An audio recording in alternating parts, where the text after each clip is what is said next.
Tonight on the Goblin's Corner. Custom monsters. That's how we roll. That's how we roll. That's how we roll. That's how we roll. That's how we roll. That's how we roll. That's how we roll. That's how we roll. That's how we roll. That's how we roll. Welcome to the Goblin's Corner. My name is Eric. And I'm Matt. And tonight, We're doing custom monsters. that's right. Excitement. We've been doing several custom monster episodes before. Yeah. So we did Stupid Monsters, for example. Sure. The Ludicrous Bestiary Part 1 and 2. Yes. And we had some outreach saying, hey, we'd like some rules on how to make some custom monsters. Sure. So tonight, that's what we're going to do. Yeah. We literally are just going to teach you guys how to make some custom monsters for your TTRPG of choice, whether it's D&D, Shadowrun, anything really. Pathfinder. Monster of the Week, you name it. Monster of the Week. Whatever it happens to be, we'll show you how to make some custom monsters with this emphasis on storyline, scarability. Yeah. That's my gauge, how much it freaks out the players. Sure. And just fun, really. Yep. And that's what we're doing tonight. That's literally what we're doing. Yeah. It doesn't even have to be. It doesn't have to be scary. But considering the time frame that we're releasing this in, it should be scary. It should be scary. But before we get to that, You got a question of the week, man. that's right. So what's the question of the week this time, Matt? Okay. So, what two standard monsters or creatures Mhm. would you combine for a horror-flavored fantasy and or cyberpunk game? For a horror-flavored fantasy, I'm going to say a Pomeranian, Mm-hmm. either that or a Shar-Pei, some kind of puffy, fuzzy You know I hate it looking. already. Just I run. know. You want to turn it into gravy and eat it. That's fine. And a Meanlock Okay. from 2nd edition D&D. That's my fantasy creature. So Meanlock is really just this nasty little critter with nothing but a face full of teeth. Mm-hmm. And that's going to be... So you want to make a Pomeranian? Yes. I want to make... and maybe a porcupine. Okay. So now we're looking at something from the movie Critters. Sure. Okay. Just a Pac-Man mouth, and just this little bastard that he's gonna bite you all about your ankles. Still just sounds like a Pomeranian. That's also very true. Now, as far as a cyberpunk style or sci-fi style, I'll also say, Sure. I will say anything with a saying horror themed. I'm thinking sludge monster Mm-hmm. and something insectoid, a praying mantis. So a goo-spitting praying mantis. Sure. All right. So imagine, if you will, a gelatinous cube, but it's not a cube. It's more of a rectangle, ovoid style shape, and it slithers in, and intermixed with the gelatin are nothing but skittering claws, pinchers, and chitin, and big bug eyes. Maybe like a insectoid version of a gibbering mouther, actually. Okay. I'm with it. And it bursts forth, assumes a semblance of a form, skitters towards you, and then engulfs you. But after biting your head off. Sure. Because that's the important part. It's got to bite your head off first, Right. then mate with it. So. You actually, because you added sci-fi, now I've got 3. Oh, that's perfect. All right, so give me your fantasy first. Okay. Oh, by the way, in terms of like cyberpunk, if we're just going cyberpunk, honestly, anything mixed with a devil rat is great, but I was thinking an ankylosaurus, just because you love them. As everyone should. Mixed with a velociraptor. Okay. So it can club you to death and then eat you.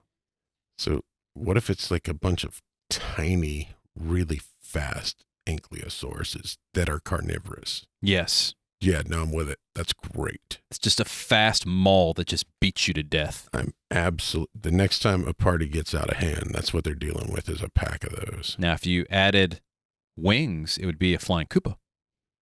For all intents. Just saying. Okay, it's your turn now. So fantasy, cyberpunk, sci-fi. So fantasy, I'm going to keep it relatively simple. You keeping it real? We're going to take a sword spider. And we're going to take that and we're going to mix it with an octopus. Okay. Now, for the people at home, I'm thinking not Dark Mantle, but a Dark Weaver. Okay. Yeah. Spider head with the octopus tentacles, but you're going in a different direction, right? Yeah. Yeah. So picture, if you will, the 8 sword points of a sword spider. Everybody use your mind's eye now. But instead of being attached to the chitinous legs of a normal spider, Mhm. they're attached to tentacles. And instead of having the bulbous body of a spider with a spider's head, what we're going to do is we're going to make that bulbous part the actual octopus head. We're going to give it a pair of spider mandibles, but underneath the spider mandibles, instead of the chelicera, Yeah. we're going to have the beak of an octopus. The horny beak. Yes, indeed. The horniest of beaks. Awesome. That's freakish and wonderful. I can only imagine that the way that would move would be utterly alien and terrifying. It needs to shift very fast and slow at the same time just to mess with people. That's something that's definitely like beyond the doorways, some skew geometry type stuff. I'm down with that. All right, cool. What about your cyberpunk? Cyberpunk? I'm actually going to go fully cyberpunk, and I'm going to take the Ghost in the Machine and break it into 1,000 skittering pieces of an insect swarm. That's cool. I think that would be horrifying. Just absolutely. Slowly chews you to pieces on the Matrix. Yes. Yeah, chummer. And because you said sci-fi, my brain said to me, it said, aliens? Xenomorph meets Ceramorph. Oh, yeah. It just bursts out of your head instead of your stomach. It claws its way in through your nostril cavity and lays its egg in your brain. Yes. Yes, I'm totally down with that. We're going to make that monster. Somebody needs to make that monster. That is awesome. That's like the ultimate flesh. What is it? The brain-eating amoeba? Yeah. That's the ultimate version of that. Yeah. Have you ever experienced a flesh-eating amoeba? Or perhaps you're a xenomorph. Write to us. info@goblinscorner.com, or you can reach me, Eric, at goblinscorner.com, or me, Matt, at goblinscorner.com. And of course, you may find us on all the things. I love your segues, man. It's just the most random segues, right? Sure. Look, I can do this all day. Yep.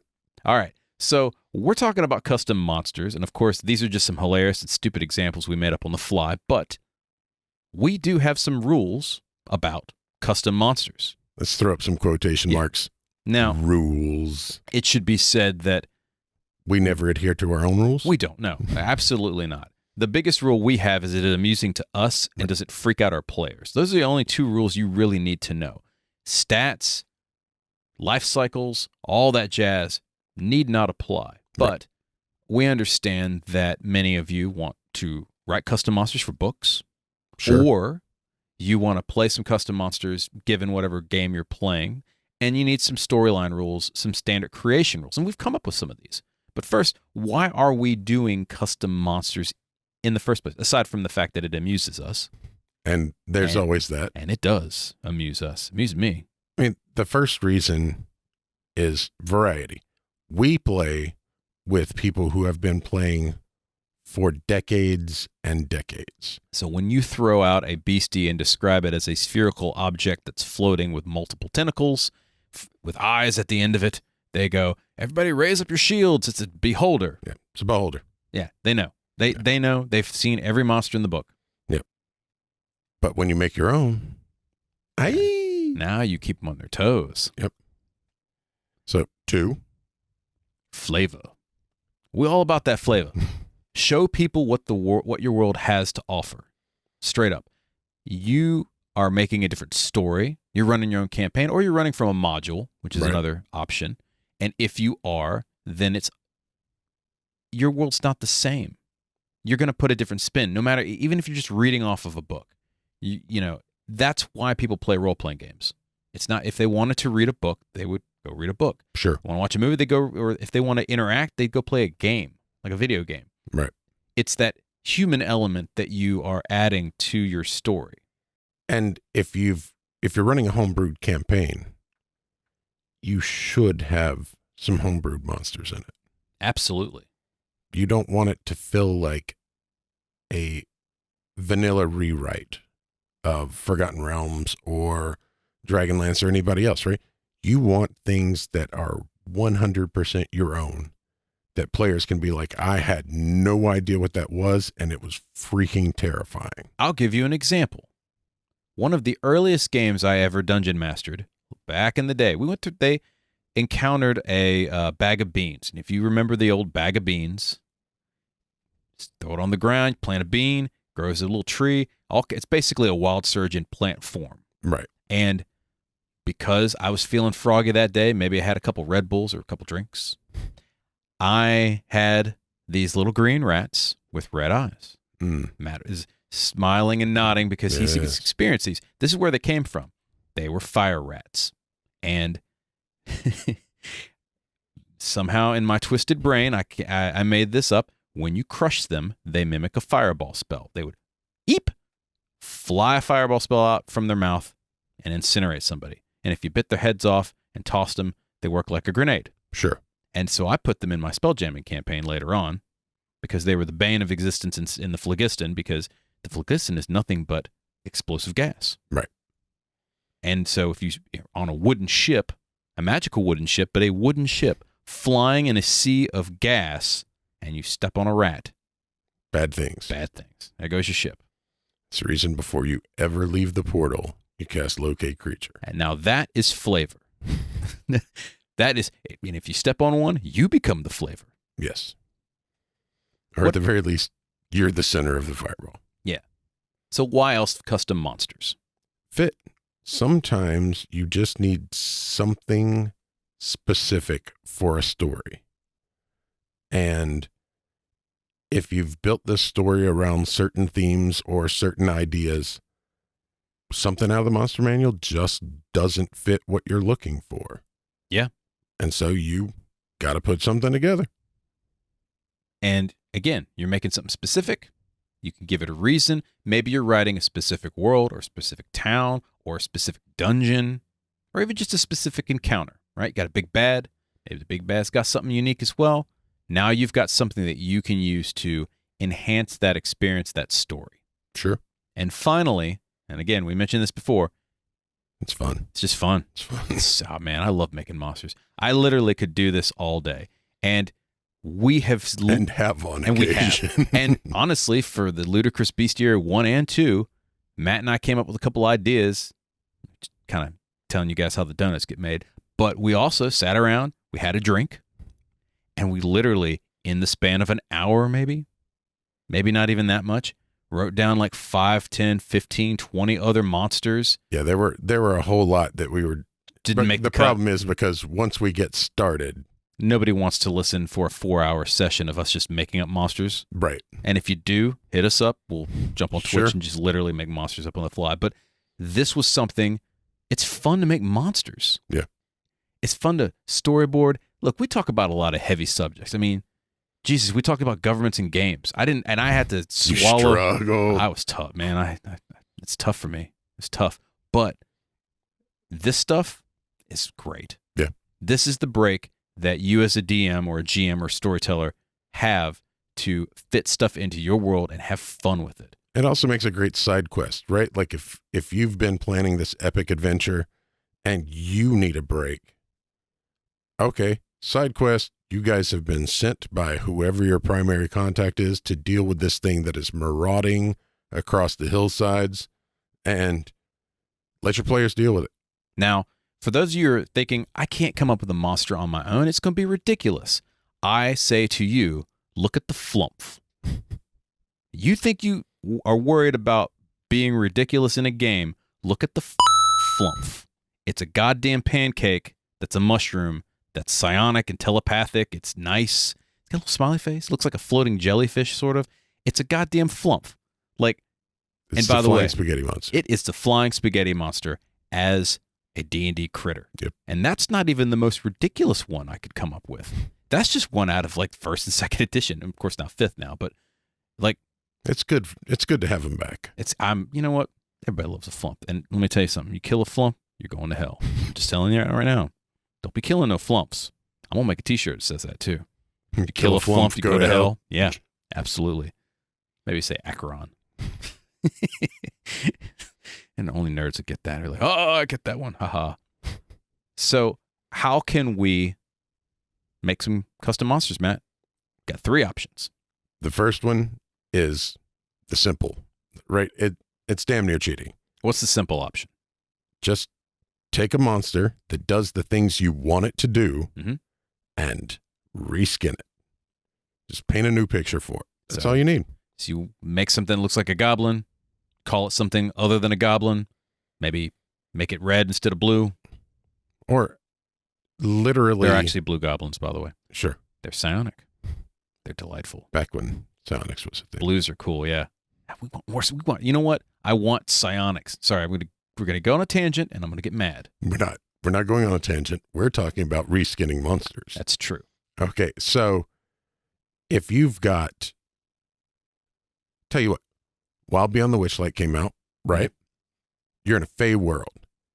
You want something absolutely ludicrous. So And what this you is do, the perfect place for it. what you do is you take a spectator. That's one of the Football- soccer / football sized Beholder, yeah, beholders. yeah. They only got a Okay. couple eyes, though. I think 5 or 6. Except now it's a squirrel. Yeah, You literally take all of the stats and everything and then stick it on a squirrel skin and just be like, this squirrel seems odd to you. And why is it floating? because it has a gaze attack. Yeah, no, that's cool. I love that. So that's the simplest method. Literally, grab a stat block monster, make it form different, or make its abilities different, something like that. Now we go to the next easiest, which is the medium, Right. and this is what we call modification. Yeah. Again, this honestly is just as easy as the simplest version of the reskin, but now you find something that is similar to what you're going for and then maybe build up from that. So maybe give us an example, Matt. Okay. So in your world, you are playing towards more like traditional fantasy based concepts, right? So dark elves are Norse versions of dark elves. So you take a normal dark elf stat block, but now you give them the ability to make magic weapons. You give them the ability to innately cast extra different spells, more spells that you might consider that like dwarves might have, like stone work or stone shape and mold earth and stuff like that, Okay. because they are elves that actually innately come from underground, not elves that escaped underground. Sure. So that is modifying what would normally be a base stat block. You're just changing it to fit your story or your campaign or your themes. And if you're kind of unsure about the themes, examine what you're doing in your storyline. How can you fit them in environmentally? And we'll talk a little bit more about running a custom monster, but that's really what it comes down to. Like, where are you going to stick them? Sure. And why are they there? Is it magic? Well, magic solves all the problems. That is true. I mean, if you can't figure it out, that's okay. That's why Owlbear Crazy Wizard did it. Crazy Wizard. And when He's- all else fails, he's blame all- the Crazy Wizard. He's hopped up on some magic mushrooms. He's running around in the forest, just randomly mashing animals together with magic, and that's how you get the frog pig. The Frig. Yeah, the frig. There we go. Frog pig, or the frore, the boar and the frog. Sure. A spined, snouted frog with a long tongue. Or the Tor. Oh, the Tor. Mr. Toad and the Boar. Yeah, man. You know, I got some Mr. Toad love. That's how it goes. Now, finally, you can do the hardest. What we say hardest version is just what? Whole cloth it. Whole cloth it. Make it up from scratch. This is hardest mostly because you need to have a solid grasp of balance and mechanics in your game. Right. At lower levels, it's less hard. Because pretty much everything is crunchy and, you know, as long as you don't give it too many abilities or too many hit points, you're fine. When it gets to be and we're talking D&D here, but like more like pre-epic or mid-level, or even in other game Pathfinder, systems. Pathfinder, well, not just anything with a leveled system. Creating a monster whole cloth at lower levels is easier than at higher levels. Because at lower levels, it's a nuisance, potentially an adversary, but mostly amusing. Right. At least how we play. You get higher levels, you're going to start tacking on more abilities, or at least make it beefier, make it more, I don't know, more terrifying. More terrifying, more of an assailant. And then it becomes a potential threat. You could TPK your entire party. Right. And you don't want to do that unless you want to do that. Right. Having some idea of how to balance homebrewed creatures helps. Now, if you are creating things whole cloth along the way, that actually helps because you build the concepts of those balance as you go. Yes. So I would suggest, and probably you would as well, even if you're a starting DM with a starting campaign, create a couple of monsters as you go and throw them in front of you, even if they're meant to be exploded by your party. It doesn't matter. It's totally fine. You'll get to see what the balance of those creatures are. And if you continue to do this as your players level up, then your concept of balance and mechanics will also increase as you go, instead of waiting until their 20th level and now you're trying to figure out what will actually challenge them, and either they explode it and it's not a speed bump to them, or you accidentally murder your whole party. And we've done both, actually. And that's actually a great way to look at it, too, because it allows you to judge the capability of your players. And honestly, when you're DMing and you're throwing some stuff, the suggested rules, no matter what game you're playing, will say, well, you need this many monsters of this level. Right. You know, the people we play with, sometimes they just woefully inadequate. Yeah, and sometimes if it's something particularly challenging, like maybe it's not just direct combat or damage, or they've got a way around it, sometimes it ends up like really screwing them up. Sure. And so you need to know how your players play, and you'll get a sense of that balance. Now, you may be asking yourself, how do I come up with an inspiration? Well, don't worry. I've got a pro tip for you guys, and it's really easy. You see, nature is f***ed up, and all you need to do is turn on National Geographic or go onto YouTube, go look on the web. There are some ridiculous animals already in existence, like right now. It's true. There are some freaky. You ever see a sea cucumber, guys? Tardigrade. Oh, the tardigrade is awesome. Yeah, the water bears. The water bears are great, man. They can survive anything. But there's a good example, right? The platypus. I mean, if that isn't a chimera, a venomous egg-birthed mammal. Sure, why not? Yeah. Yeah. There's lots of weird. Go look at some deep sea stuff. Anything in the deep sea is ridiculously freakish. Yes. Like the anglerfish with the huge teeth. And don't even get into the ecology of it. Anglerfish. That's special and new. Oh, yeah, because the male is basically a parasite on the female. Yes. That's true, by the way, guys. Now, if you're looking for something a little bit more exotic, that's totally fine, too. Yeah, just look up giant anteaters. Yes. Well, all right. Tell us about the giant anteater, Matt, since... No, so, it's fun. They're dopey-looking critters, right? They eat ants. You wouldn't normally think that something like that is dangerous. But it turns out that they can murk jaguars with a single punch. It's just what they do. They've got giant thumb claws that they use to break through concrete, hard ant hills. And they just, if the jaguar gets a little uppity and wants to give it a shot, then the anteater's just like, hey, here's a left hook. And now the ants have something to eat. Yeah, because he just eviscerated them. Yep. Yeah. Now, I will also say, final pro tip here, you're looking for inspiration, go look at paleontology. Sure. And I'm not even talking about dinosaurs, although dinosaurs are great. Sure. look at the age of mammals Mhm. or the age of amphibians. Those two in particular, because there are some ridiculous body shapes or anything in the like in the age during the age of trilobites and stuff like that. Right. Like any of that stuff is super cool.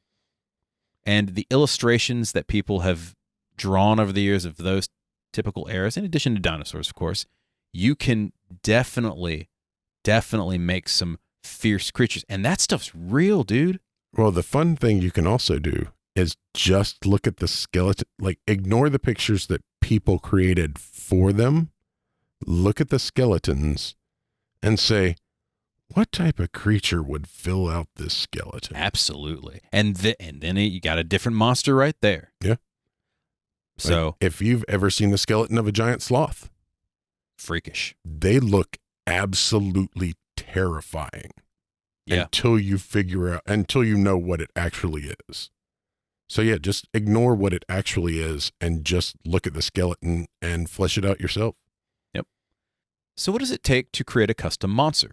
Well, it turns out not really a whole lot. Yep. We got a couple of things here. I would say the biggest thing first is A description. a good description. So what does this creature look like? That's it. What does it look like? Yeah. I mean, that is the first thing your players are likely to encounter about a creature is, what does it look like? If you're doing your job as a storyteller, you're going to bring a creature out. You're going to describe it or provide a visual aid. But what it looks like, what it sounds like, maybe even what it smells like, if you just want to describe that, or you Sure. happen to make candles for a living. I mean, hey, look, I don't know what you do for a living. You could. Yeah. But descriptions are the most important thing to players because they aren't seeing what's in your head. Right. How you describe it also determines whether they immediately enter combat, whether they run screaming from it, or Whether or not they try and interact with it. they might come up and talk to it. Sure. And this could be any monster, right? Whether it's the humanoid-looking monsters or the slithering tentacles and such. Right. So what helps with a description? Well, first, a brief blurb. Right. Because if you come around a corner, we'll go face, sure, with a monster. Face to, yeah, what have you. Face to unspeakable horror with a monster. The first thing you're going to do is give a brief description. If you can provide visuals, if you can draw, dope. We love you, and I wish I was you, but I'm not. So all I can do is give you the word picture. But Matt, if you can take two animals and say it looks like a cross between this and show it, that often is good enough as well. Stick figures work too. that's about the extent of my ability. There's Matt's artistic skill in a nutshell. So what does it sound like? Yeah. If you can do sound effects, Do it. yeah, little. Yeah. Run it. It's interesting. You can literally just make sound effects, and then they have free programs. You can just make a sound with your Make mouth. a soundboard. Yeah, and then just play it back or alter it so that it sounds like a monster. Sure, Or you just go find monster sounds too. There's plenty of stuff I'm online. sure. And then, of course, because you know they're going to kill it, they're probably going to try to eat it. So what's it taste like? You know they're going to try to eat it No, they are. Absolutely. every time. Yep. Which, by the way, I was thinking of your monster with the skittering horror with the octopus body and limbs and such like that. Delicious. Delicious. It's crab and octopus in one. Right? I mean, So good. throw that So good. puppy in a boiler. Call it. Fry it up, batter it, and fry it. I'm done. I'll take that. Sushi. Yep. I mean, Or sous vide it. oh God, It's all going to be good. So many ways. It's Are we the only people that think about eating monsters? absolutely not. I hope We not. can't be. Do you guys think about eating monsters? Let us know. Let us know. Have you written a cookbook about fantasy monsters? Let us know.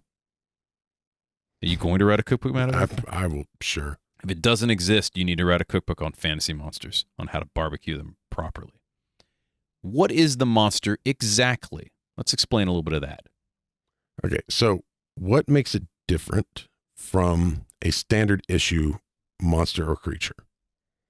Now, this is important to think about because even an animal, just a straight up natural beast, has specific qualities. A squirrel, for example, is an asshole that climbs and tries to get into my house.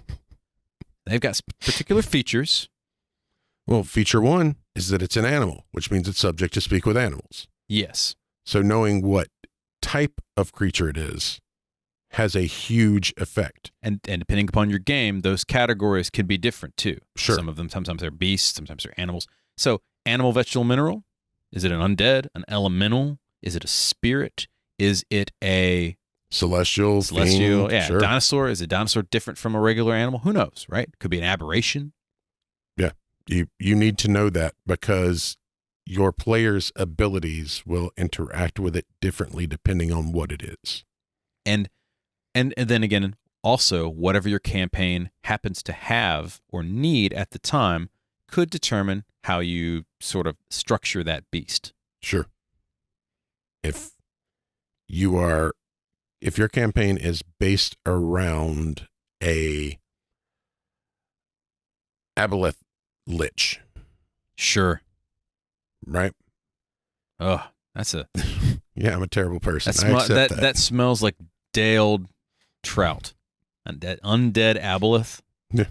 Oh, that's just I accept that I'm a bad person. It's that's fine. They're wandering into the cavern. The paladin dies from exhaustion because he's been trudging through the earth and he's stuck in the sludge and it smells like a cistern. Sure. Anything to kill the paladin. Huh? I mean, it's Especially if he can drown. now the That's wizard's what's fine best. because he's got prestidigitation, baby. Right. And he Cantrip- levitates. He just cantrip levitates over clean. everything. Yeah, fixes everything. So if you have an aboleth lich, You're still thinking about that dead paladin, aren't you? oddly enough, most of its minions are probably going to be aberrations or undead aberrations. Some kind of monstrosities of some sort. Right. Yeah. So think about that. And by the way, this can all be in your head or written down someplace. The characters don't necessarily need to know any of this. They're more concerned about the description.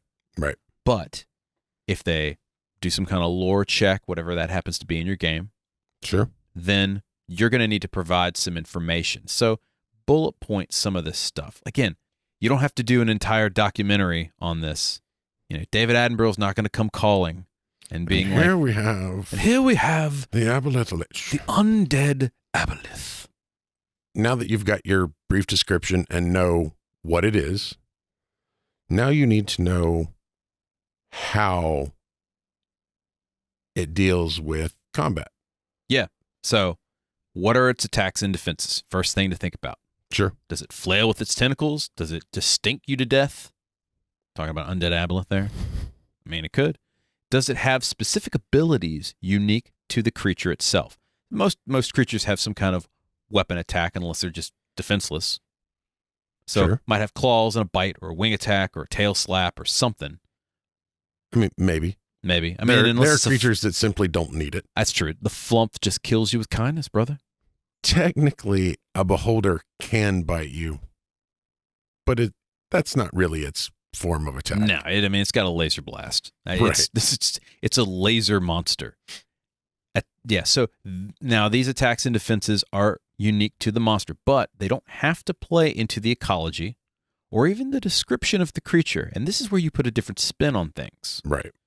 So we'll go back to that floating squirrel with the beholder stats that you were talking about earlier. Sure. You see a floating squirrel, everyone's like, cool, it's a floating squirrel. Of course it is. And then it disintegrates you. Well, I mean, you probably had it coming. You did. 'Cause You're an it's- adventurer. You did something. and it's a squirrel, so it's an asshole. And then it goes and destroys my house. But that is something, first off, that is awesome. Yeah. 2, that is comical. 3, that is exactly the unexpected type of stuff that we would expect in our campaign, at least. Right. But that's definitely something going to give your characters pause. I will never be able to put a floating squirrel in the campaign because Eric's mind will just start. I will dive. worrying. My characters will dive immediately. See a floating squirrel. I'm out. See you guys later. All right. We're going to talk a little bit more about custom monsters, but we'll be right back. After these messages. You with the face. Do you like what we have to say? Help our channel rise from the depths like the mighty Godzilla. Please like and subscribe and ring the bell and do all of the necessary YouTube. What he said.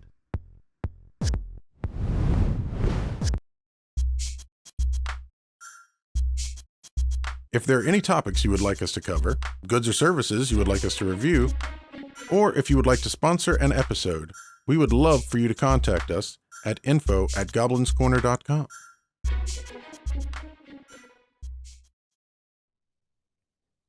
And we're back. Welcome back. So we're talking about custom monsters. Oh, yeah. And we were going into the specific combat descriptions of your custom monster. And as we mentioned from our floating squirrel example, surprise them, have those special attacks. And again, it doesn't have to play into the ecology of the creature or even the ecology of any other creature. Sure. It could be out of the blue, but sometimes it makes sense to give a reason for why that creature has that particular behavior or special attack or ability. We also have to discuss, like, are all of your creatures' special features related to combat, or are they more of a jack of all trades type creature? Yeah. So is it a one-trick pony? Does it have multiple abilities? Or is there some kind of mix in between of that? So we go back to the Beholder.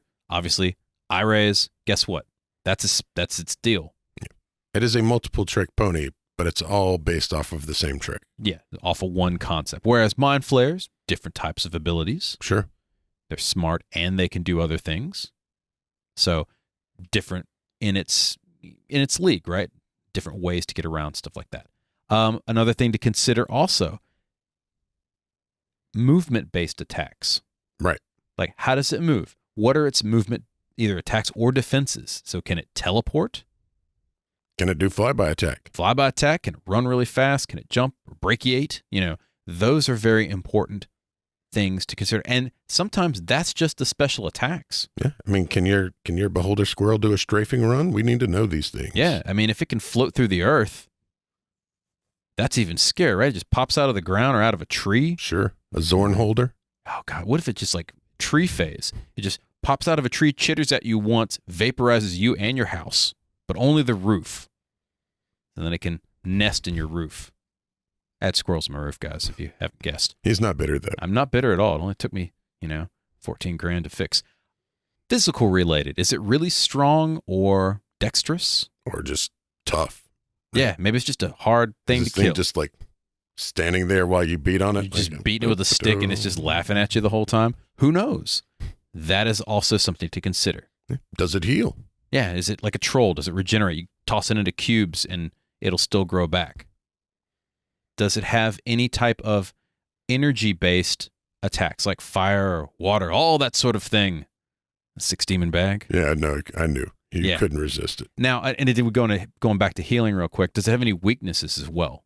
Sure. Is it vulnerable to a specific element, or it's vulnerable to, to cold iron, for example, like in the case of Fae? Right. Oftentimes, if something is fire-based, it's vulnerable to cold or vice versa, what have you. So that's something to think about. Or do you just not want to do that? This thing chucks fire all day, but it's not actually based out of fire, so it doesn't take extra damage to cold. Yeah, you can hit it with a freeze ray and it just laughs at you. It's like, well, that hurt just as much as anything else would. Mm-hmm. And that would be a nice curveball to throw at players as well. I'll give you an example. Maybe you have a custom undead creature that you're putting together. And, it used to be, positive energy used to hurt undead in D&D 3. Right. But now it's radiant. Right. Well, maybe this undead isn't hurt by radiant anymore. At all. Or at all. Yeah, maybe it's just like, it shrugs it off. It's like, you, man, I don't give a shit about your... you know what I mean? I don't care about your radiant damage. I'm gonna go lay in my dirt grave. It's so dark. I'm gonna bite off your face. So dark that even light can't bother. Yeah, it's ultra black. It just sucks in the light. But maybe it's hurt by something else. That's a great curveball to throw at players when they think they've got the vulnerability, but they're completely wrong. Yeah, because you made an assumption. Yeah. Does it have mental or emotional abilities? Sure. Sure, the obvious one is, can it deal psychic damage? But does it fear? Does it charm? Does it make you really sad? Yeah. Does it go D&D thing? Does it cast Tasha's hideous laughter? Yeah. Just makes you laugh to death. Otto's irresistible dance. You just got to feel like you got a river dance all day long. Man, you can dance if you want to. That's true. That's as far as we can go on that. Yeah. Does it have time or spatial powers? Sure. We mentioned teleportation, but Sure. also stuff like, does it exist in maybe 1 or 2 dimensions, like maybe go flat? Or does it exist in dimensions that we don't understand? Talk sci-fi stuff, right? Sure. Maybe it's a 5th dimensional being or something like that. That's a fun concept for a monster. This horrible thing that just you can't even describe it because all you're seeing is the 3-dimensional analog for its 5th dimensional shape. Yeah, all you get is the outline. Yeah. This just a skew geometry as it just grips you and tears you, pulls you through unseen spaces in time and space, and just tears you asunder on an atomic level. Just like shadows creeping along the wall from where it's kind of in this dimension. That's awesome. Just enough to force the light to go around its physical form in another dimension. And then it plants a 5th dimensional egg in your 3rd dimensional body. Skull. Yeah. Ceramorph. Burst forth. Yeah. And finally, does it have some kind of archetype, like a class? Maybe it's a fighter or Sure. a wizard. Maybe some kind of skill that the monster possesses. Maybe roguish tendencies run rampant in this particular creature. And the easiest way to upgrade an existing monster is to give it class levels. Absolutely. Every time. Yeah. You want to make something that tends to be squishy, like use a kobold as an example, right? Now they're player characters too, but say you got a nest of kobolds just chilling in their kobold cave. Yeah. Adventures roll through, wipe them out. 5th level comes along, they come back. The kobolds have reproduced because they breed quickly. Right. Wipes them out. They come back, they're 10th level. Now the kobolds are there, but there's that one kobold that's sitting in the back, and he time stops. Right. And they wreck you. And now you don't mess with the kobolds anymore because now you have been decimated by the kobolds. Yeah. It can happen. And that's why you don't mess with kobolds. Time stop. The kobold literally just puts all the other kobolds surrounding the characters. All the kobolds have pack tactics because they do. Mm-hmm. And then he just stops the time stop and then trip. Advantage, advantage, advantage, advantage, advantage, advantage, trip, advantage, advantage. It's just, It only takes one. Yep. One kobold to be mad enough that you wiped him out twice to spend a few class levels to destroy your party. Sure. Well, I mean, time stops a little more than a few. Fair enough. but yeah. Whatever. Could be something else. So, talking about combat, what happens when you hit it or it hits you? So, what are its actions in combat? Sure. So does it have specific combat modes, right? Does it have aerial assault or water strikes or extra attacks? Like what is its methodology? Yeah. Now, if it's multiple limbed, it might have multiple attacks. That makes sense. Sure. But what if it's not multiple limbs? It's got humanoid shape. Multiple attacks makes it much more deadly than just a standard slam attack or bite you. Yeah. So it could just be very fast. Yep. So what if your kobold, we're going to take your kobold as an example, right? Okay. But instead of it casting time stop, it's part quickly. Ooh, that's fun. Now he looks like another kobold, but this thing just zipped in between your party. He's already gigged your wizard by the time you realize that things have already started to turn. He's already stolen the paladin's purse. He's climbed up on top of the rogue and is currently carving his eyes out. Sure. The druid's running. He's in the shape of a small sparrow, but luckily there's a kobold down the hallway. He's got an arrow knocked on him. Yeah. I mean, they've thought it out, guys. And all he has to do is face the fighter, and the fighter's rapidly realizing that he's not going to get a strike in. Yeah. Bad days. Bad days. There you go. Now, what is important in most combat situations that Matt and I have run is most combats, I say most, generally the first couple of rounds are really the most important tactically that you need to think about in terms of your monster. What do they do? Well, what you really need to have is a 1 to, depending on how beefy the creature is, 1 to 5 rounds. Yeah. If it's extremely beefy, 5 rounds is probably good. If they're just fodder, you really need to have the first round planned with the assumption that half of these things are going to be dead for round 2. Yeah. And a good way to look at it also is how intelligent or how powerful it is from a tactics perspective. So we'll use an undead, like a zombie or something like that. What's the zombie going to do? Slam it down. Yeah, it's going to walk up to you. It's going to groan. It's going to try to bite your face off. Sure. Now, if it's a special zombie, let's say it's got like a special attack, he might groan, run up to you, bite your face off in round 1. Round 2 might do a special attack. Round 3 might bite your face off, right? Or some variation of those tactics. And that's a very simple way to run it. The more abilities or the more powerful the monster is, the more they might vary those tactics in the first couple of rounds. After that point, though, after like round 4 or 5, they're going to do some variation of that. And Dragon's a great example of that, right? Dragon's going to come in, hit you with the breath weapon, tenderize you a little bit. Sure. Soften you up. Yeah, while the paladin's nice and crispy, he then uses round 2 to peel him open and eat the delicious meat inside, or bite, wing buffet. Claw, bite, wing buffet, tail slap. There you go. Round 3 and 4, if you still aren't dead, he's either going to attack, maybe use some kind of spell, because they can cast spells. Usually, unless it's a white dragon. It's an optional. Dragons casting spells in 5th edition is optional. That's never optional in my game. Never. But it is an optional rule. Sure. And this is D&D too. Other games, they cast spells or do whatever. Anyhow. Yeah. So think of that combat tactic. And understand that depending on the type of creature you're discussing, its brain determines its tactics, not just its abilities.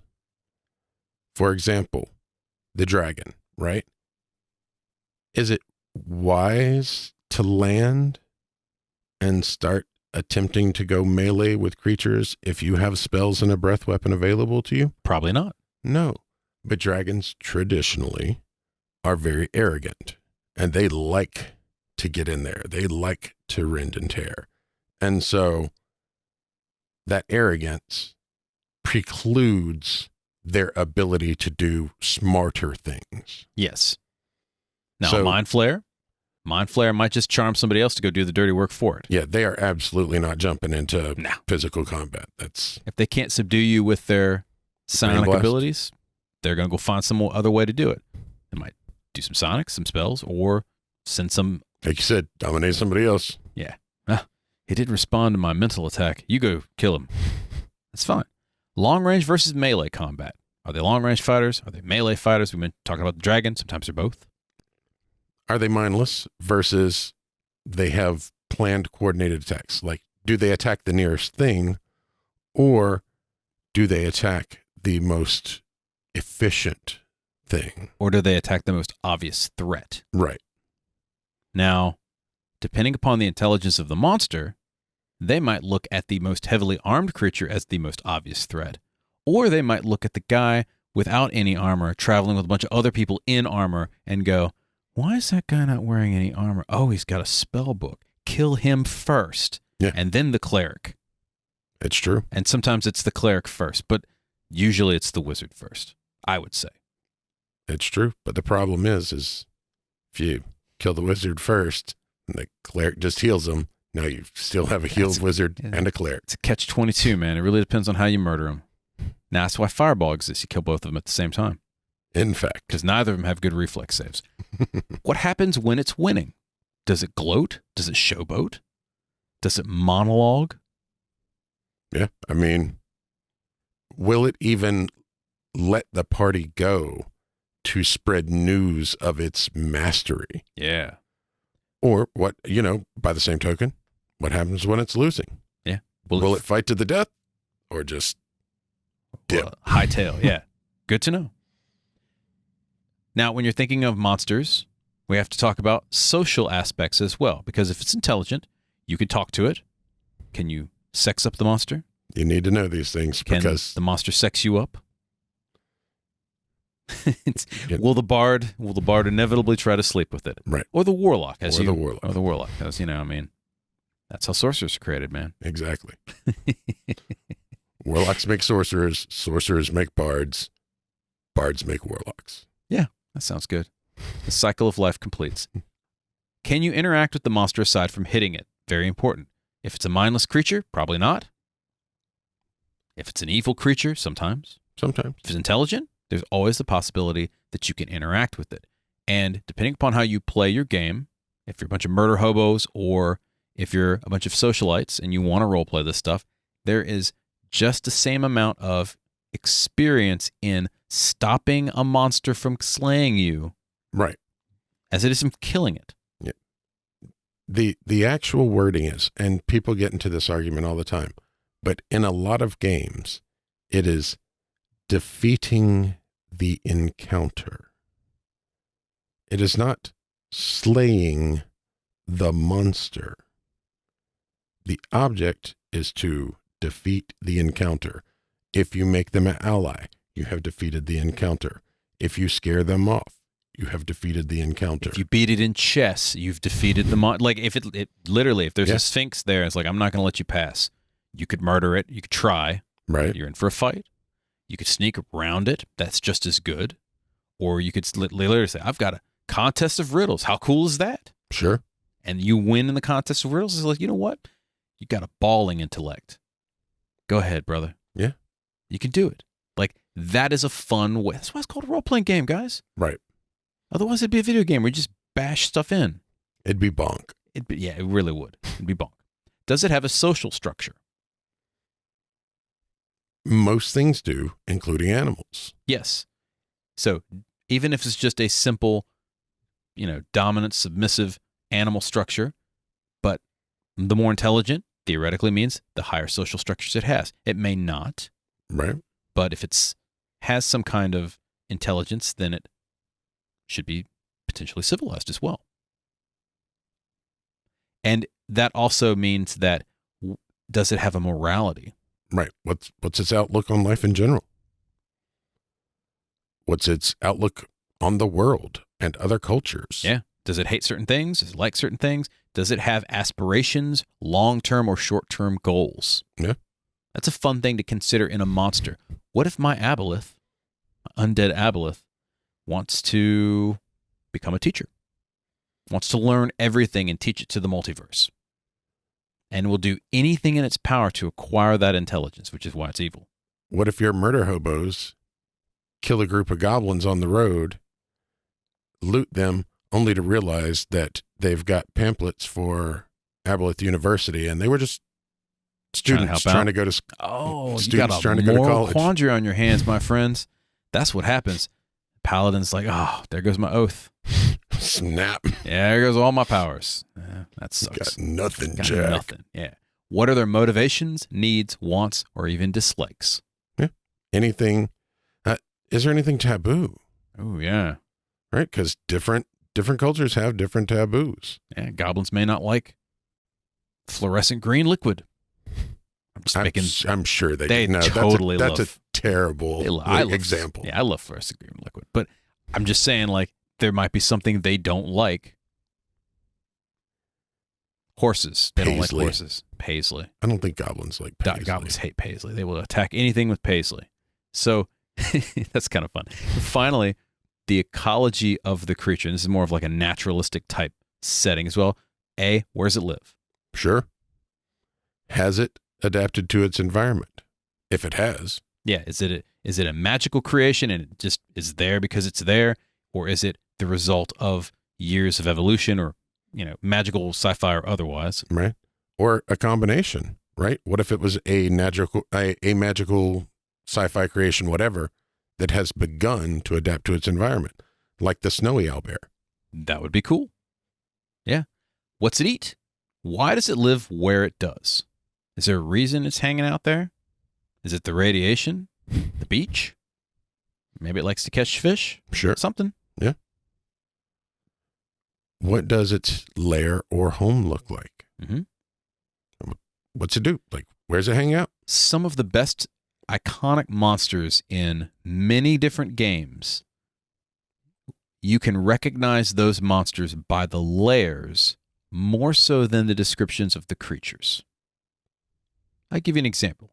You come upon a cavern glittering in gems and jewels. There's a big pile of them in the center. Roll your reflex save against fire damage. You know what I'm saying? Yeah. Like that, or if you see a bunch of corridors and they're in a 3-dimensional array and they're oddly shaped, spherical even, or cylindrical, guess what? You're in a beholder good. hive. Yeah, I'm all right. I'm good. I'll see you guys later. Those are things that you need to consider. Again, this part of description as well. It could be a squirrel warren, though. Oh, yeah. Squirrel Zorn. The squirrel holder. Yeah. Squirrel holder. Oh, it's destroying roofs everywhere. Where is it in relation to other monsters, cities, or geographical regions? Right.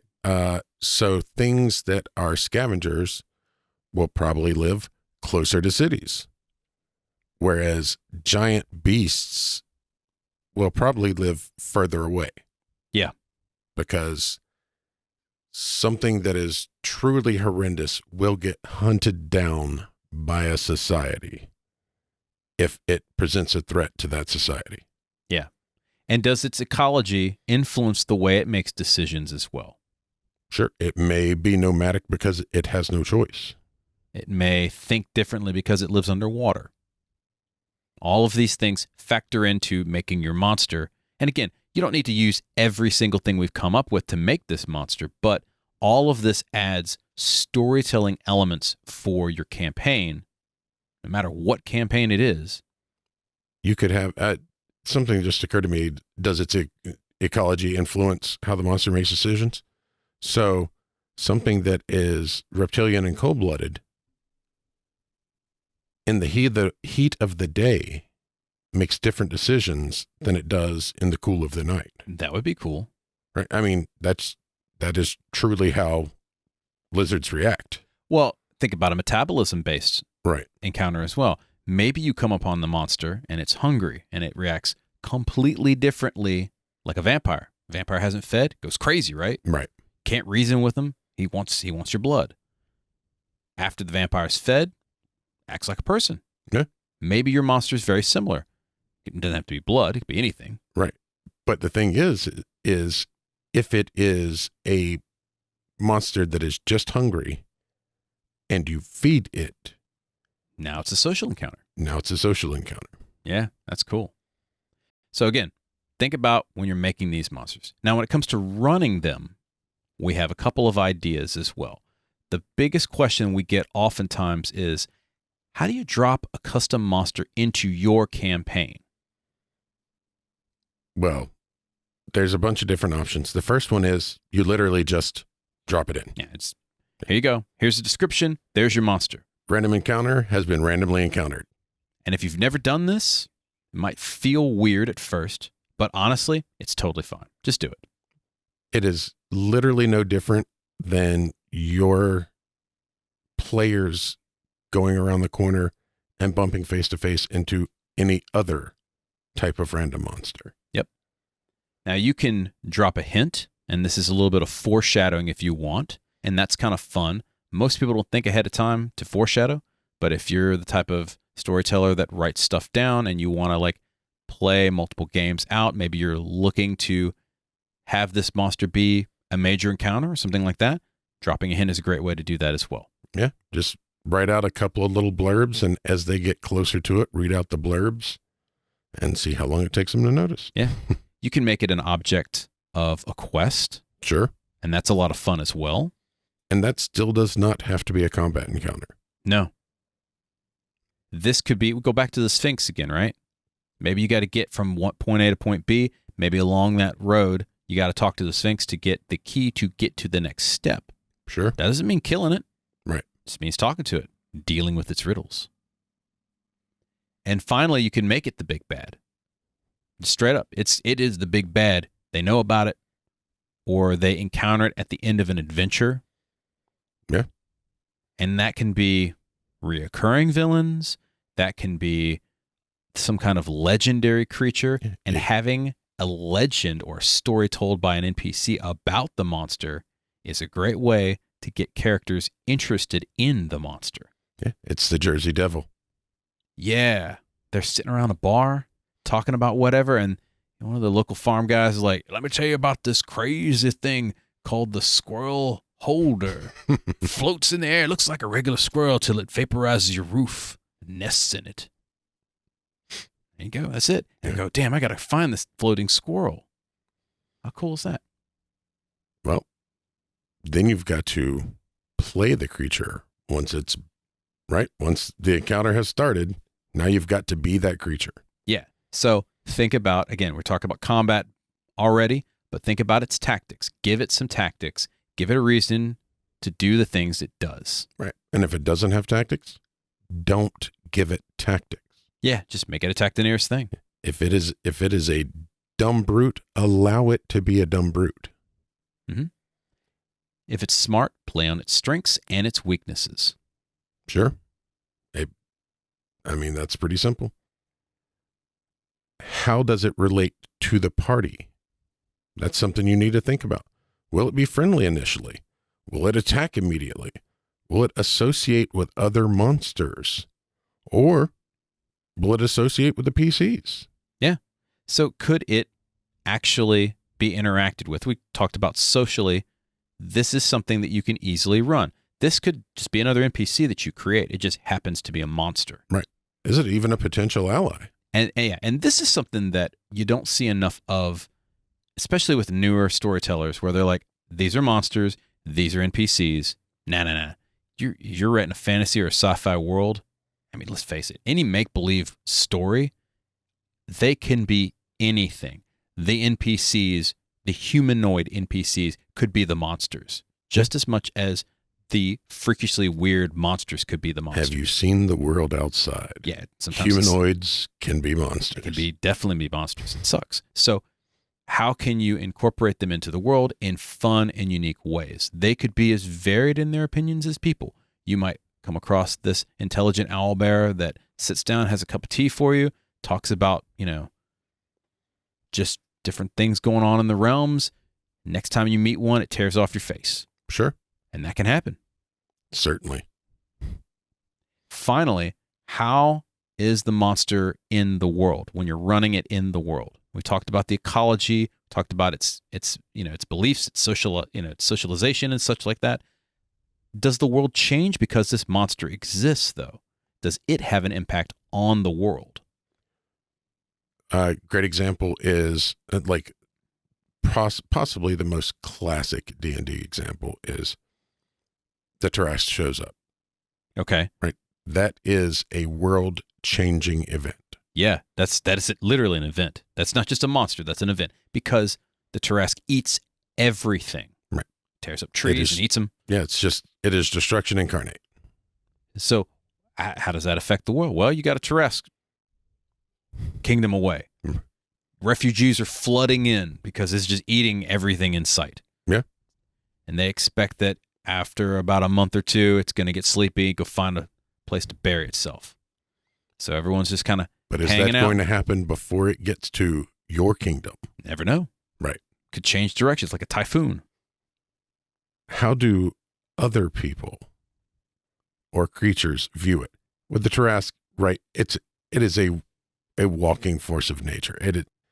Generally, people view a hurricane as a hurricane. Yeah. But what does it symbolically embody? Right. So we'll use an example, shields. Sure. So people have heraldry. Heraldry. People have griffins on some of their heralds.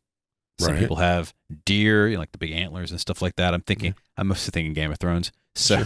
So you get the boar, the stag, lions. Yeah. Those symbolize strength or whatnot. Right.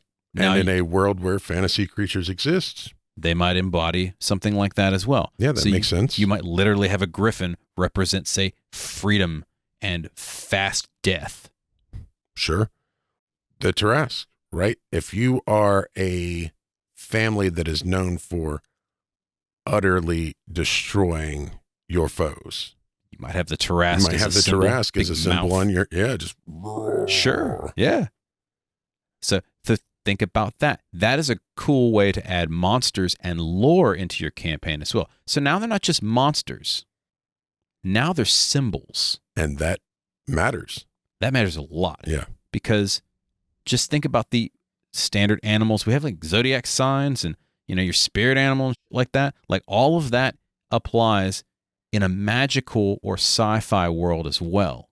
But now you've got, I'd say, a bigger palette to choose from at this point. Sure. Because when you've got harpies flying around and dragging people off to their death, what does that mean? Right. And also, let's say, for example, there's a couple of things here. One of them, if I'm a town guard and I see a group of people roll up and they've got a bunch of beholders on their shields, zero trust.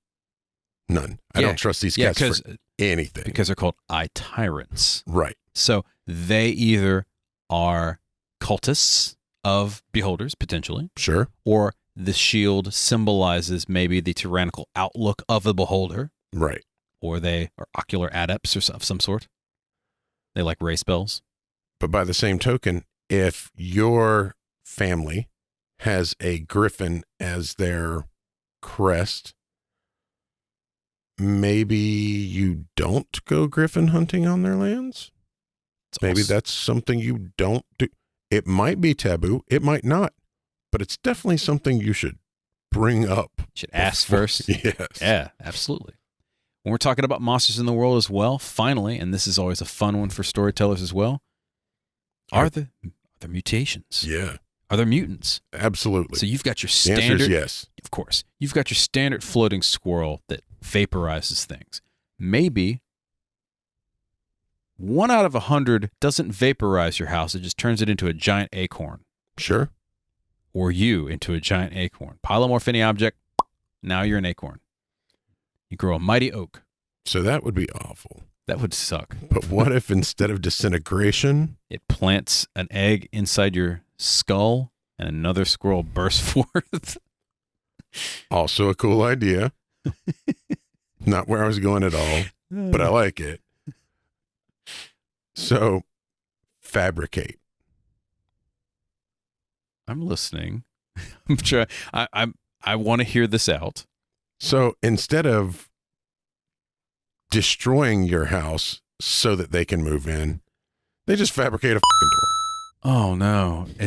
It breaks your house down to the component parts. No, they literally just. I need a doorway, and now that I'm here, let's put some shelves over here, and then they move into your attic, and they literally move into your attic. It's an interior decorator. That's terrible. It'd be awful. Come back, all the furniture's changed around. That's even worse than getting in my attic. Or you're walking through the forest, and the trees are still alive, but are in like perfect shape, little squirrel-sized bungalows, and all sorts of random crap. Squirreltopia. Yeah. And they're all just staring at you with their dead eyes, chittering at you madly. Cussing you out, twitching their little tails. Yeah. Little bastards. So there you have it. Some ideas that you can use to create your own custom monsters, insert them in the world that you have, give them a little bit of a mythos, some tactics, and of course, descriptions. Sure. All the descriptions. Did we miss something? Write to us. info@goblinscorner.com, or you can reach me, Eric at goblinscorner.com, or me, Matt at goblinscorner.com. We're on all the things. What are some things that we're on, Matt? We're on Twitter, Facebook, Pinterest, YouTube, and Twitch. As Goblins Corner. And Instagram. As The Goblins Corner. Indeed. Do you like our show? Subscribe to the podcast on your favorite player, YouTube, and Twitch.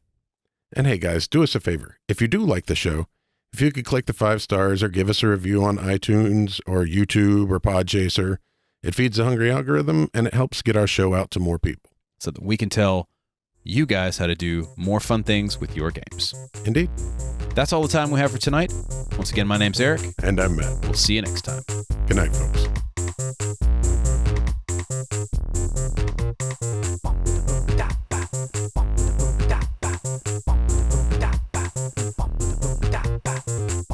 The Goblin's Corner has been written and produced by Eric Holden and Matt Staple. D20 did our music. And this has been a Subterranean production. Later.